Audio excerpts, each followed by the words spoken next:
بسم الله الرحمن الرحيم. السلام عليك يا سيدي يا رسول الله. السلام عليك يا سيدي يا خير خلق الله. السلام عليك يا سيدي يا بشير. السلام عليك يا سيدي يا نذير. السلام عليك يا نبي الرحمة. السلام عليك يا نبي الأمة.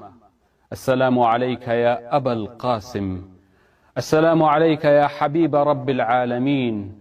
السلام عليك يا سيد المرسلين ويا خاتم النبيين. أشهد بأنك يا سيدي يا رسول الله قد بلغت الرسالة وأديت الأمانة ونصحت الأمة وجاهدت بالله حق جهاده حتى أتاك اليقين.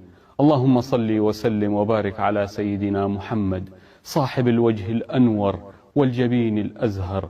اللهم صل وسلم وبارك على صاحب المقام المحمود والحوض المورود واللواء المعقود الشافع المشفع في عرصات المحشر، وعلى آله الأطهار وصحابته الأبرار المهاجرين منهم والأنصار ومن تبعه بإحسان